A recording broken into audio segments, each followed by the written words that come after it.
জীবনের ৬০ বসন্ত পার হয়ে গিয়েছে একাই। এবার সংসার জীবনে দিলীপ ঘোষ। বঙ্গ বিজেপির সেই রঙিন চরিত্র দিলীপ ঘোষ আবদ্ধ বিবাহ বন্ধনে। সংঘের প্রচারক থেকে সংসার জীবনে কিভাবে নানান মহলে শুরু হয়েছে নানান রকম চর্চা। তবে এসবের মাঝেই বঙ্গ বিজেপির প্রথম সারির এই নেতাকে শুভেচ্ছা বার্তা পাঠালেন বাংলার মুখ্যমন্ত্রী তথা তৃণমূল সুপ্রিমো মমতা বন্দ্যোপাধ্যায়। শুভেচ্ছা পত্রর পাশাপাশি পুলিশের হাত দিয়ে পাঠালেন ফুল ও মিষ্টিও। মুখ্যমন্ত্রীর তরফে এদিন নবান্ন থেকে পুলিশের এক প্রতিনিধি নিউ টাউনে দিলীপ ঘোষের বাড়িতে আসেন।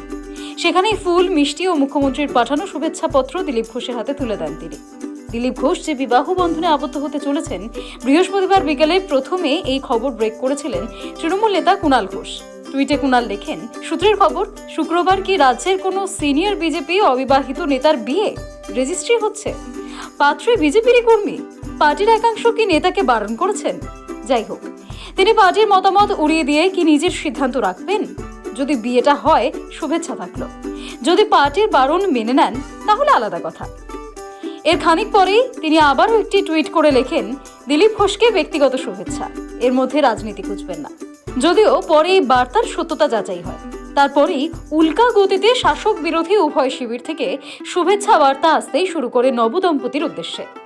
এসবের মাঝে বিয়ের আগে বিজেপি নেতা দিলীপ ঘোষকে শুভেচ্ছা বার্তা পাঠালেন মমতা বন্দ্যোপাধ্যায়। এদিকে দিলীপ ঘোষের বিয়ে নিয়ে মাতামাতি শুরু হয়েছে নেট মাধ্যমেও। বেশি বয়সে বিয়ে করা নিয়ে অনেকে হাসি মশকারাও করছেন, যা নিয়ে শনিবারই বিজেপি রাজ্য সভাপতি তথা কেন্দ্রীয় প্রতিমন্ত্রী সুকান্ত মজুমদারের ঝাঁজের সুরেই বলেছেন, দিলীপ ঘোষের বিয়ে এর মধ্যে অস্বাভাবিক কি রয়েছে? সুকান্ত বোঝাতে চেয়েছেন, বয়সটা কোনো ফ্যাক্টরি নয়, আসল হলো মনের মিল। পরামর্শের সুরে তিনি এও বলেন, বিয়ে বিষয়টা সবার জীবনের ব্যক্তিগত পরিসর, এতে কারোর বেশি না ঢোকাই ভালো। মনে হচ্ছে না, বিশেষ করে যেখানে আমরা কলকাতায় থাকি। এর আগে আপনারা বহু রাজনৈতিক ব্যক্তিত্বের বিয়ে দেখেছেন। এটা ব্যক্তিগত ব্যাপার, এটা ব্যক্তিগত পরিসর। আমার সেই জন্য মনে হয় ব্যক্তিগত পরিসরে কারো বেশি না ঢোকাই ভালো। আমরা পার্টির তরফ থেকে শুভেচ্ছা দিয়েছি, জানিয়েছি, এবং তাদের আগামী জীবন সুন্দর হোক, সুখী হোক, এটা আমাদের কামনা। শনিবার সকালে দিলীপের বাড়িতে সুকান্ত মজুমদার নিয়ে গিয়েছিলেন ফুলের তোড়া, মিষ্টির বাক্স আর দিলীপের জন্য ধুতি পাঞ্জাবি। বিজেপির অন্য নেতারাও ফুল মিষ্টি নিয়ে গিয়েছিলেন। কারোর কারোর হাতে তার পাশাপাশি অন্য উপহারও ছিল। হবু বড় প্রত্যেককে প্রতি উপহার দেন।